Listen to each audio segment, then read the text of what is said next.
culinaire. Au Gabon, franchement, on tourne autour des mêmes plats selon l'ethnie, mais préparés de manière différente. Par exemple, les feuilles de manioc qui sont préparées au nord ne sont pas préparées de la même manière au sud ou à l'est. Vous voyez. Mais nous tous, on mange pratiquement les mêmes plats. Et les plats ne sont pas, je ne sais pas si on atteint, le Gabon atteint plus de 10 plats traditionnels. Il y a les feuilles de manioc, le poisson salé, il y a le nkoumou, il y a l'aubergine, le niemboué. Les Gabonais, vous pouvez mettre en commentaire si j'ai oublié un plat. Il y a le folon, voilà.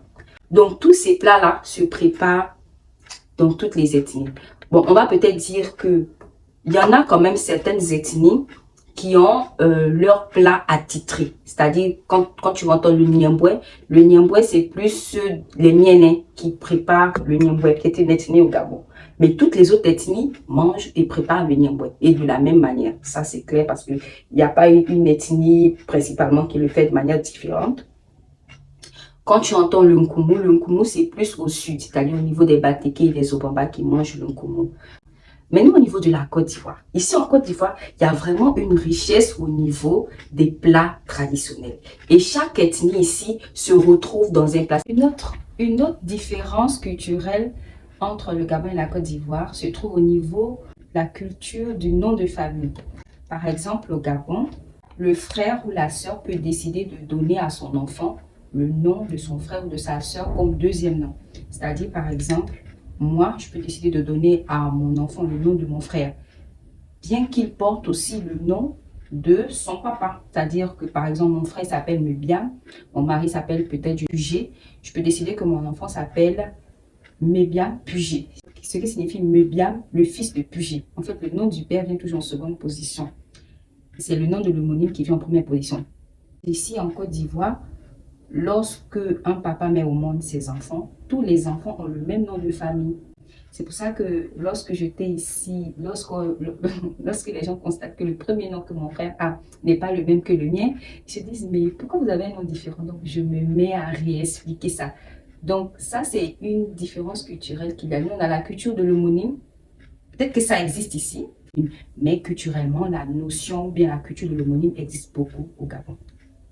Au Gabon, par exemple, au niveau de la réception des invités, c'est-à-dire, quand je dis invité, c'est-à-dire un invité de tous les jours qui vient te voir chez toi. En fait, on lui demande ce qu'il veut boire, c'est-à-dire que c'est l'invité qui a le choix de sa boisson. On ne lui impose rien du tout, c'est lui qui décide s'il veut boire de la bière, s'il veut boire une sucrerie, s'il veut boire de l'eau. C'est lui qui décide parce qu'on lui laisse la possibilité de choisir. En Côte d'Ivoire, lorsque tu viens rendre visite à quelqu'un chez lui, automatiquement, c'est de l'eau qu'on t'apporte en premier lieu.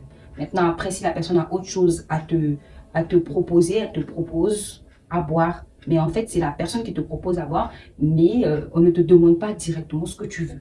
Voilà. Au niveau des tenues traditionnelles, au Gabon, il n'y a pas de tenue spécialement ou bien essentiellement dédiée à une ethnie. Oui, peut-être une exception. L'ethnie Mienais a une tenue bien appropriée à eux, c'est-à-dire un tissu qu'elles mettent autour de la taille avec de cloches. Elles accrochent ça au rein pour pouvoir danser et tout. C'est uniquement les Mienais. Mais toutes les ethnies utilisent le raffia pour leur tenue traditionnelle. Voilà, maintenant après, chacun fait selon son modèle et tout ça. Mais toutes les ethnies utilisent le raffia. En Côte d'Ivoire, chaque ethnie est reconnue, chaque région, pardon, est reconnue selon sa tenue. Par exemple, les Akans ne vont pas porter la même tenue que les Sénoufos. Donc, lorsque tu vas dans un mariage, tu sauras directement quelle est l'ethnie qui se marie. Tu sauras que quand tu vois, par exemple, il y a un certain pain, on appelle le pain baoulé, les Sénoufos, il y a beaucoup d'ethnies comme émission en Côte d'Ivoire, trop d'ethnies. Donc, chaque ethnie est reconnue, ou bien chaque groupe ethnie est reconnu par une certaine tenue. Voilà. Au niveau des familles, surtout matriarcales, on ne dit pas mon cousin, on ne dit pas ma cousine. C'est très mal vu de dire mon cousin, ma cousine. Parce que au niveau matriarcal, on estime que lorsque une sœur a son enfant, c'est ton enfant, tu vois. Donc, vous tous, vous êtes de la même famille et tout ça, donc vous êtes des frères et sœurs. Donc, lorsque tu veux même présenter ta cousine, on ne dit pas c'est ma cousine. Même si c'est réellement ta cousine, on dit c'est ma sœur, voilà. Même si c'est pour présenter ton cousin, on ne dit pas mon cousin, on dit mon frère. Par contre, ici en Côte d'Ivoire, on dit naturellement mon cousin, on dit naturellement ma cousine, sans pourtant que la personne ne soit vexée. Au Gabon, c'est très vexant de dire ma cousine, mon cousin.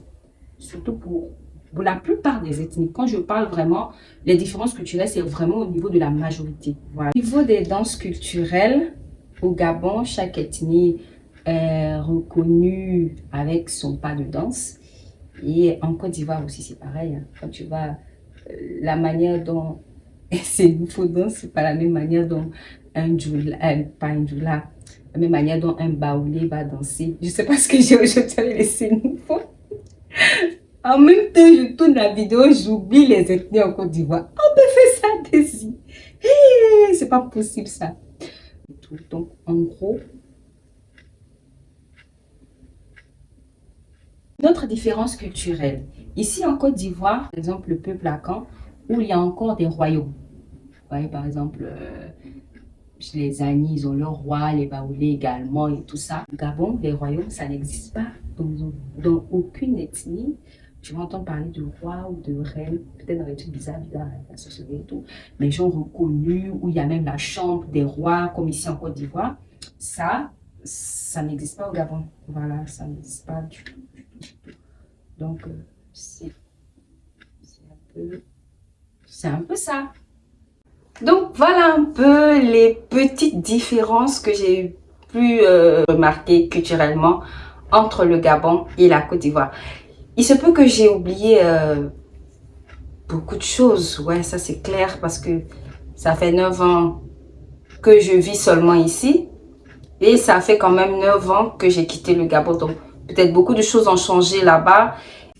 Peut-être ici, il y a beaucoup de choses que j'ai pas pu mentionner. Ça, c'est clair parce que 9 ans de vie, c'est rien du tout. Alors, donc, j'espère quand même que la vidéo vous aura plu.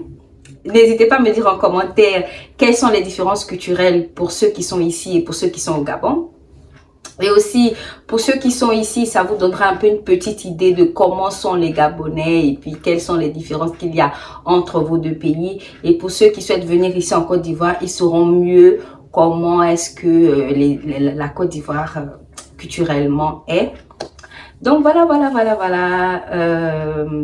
C'est tout quoi. Donc ciao, que Dieu vous garde et à très bientôt pour une prochaine vidéo. N'hésitez pas à vous abonner, à liker. On est ensemble. Bye. Que Dieu vous garde les amis.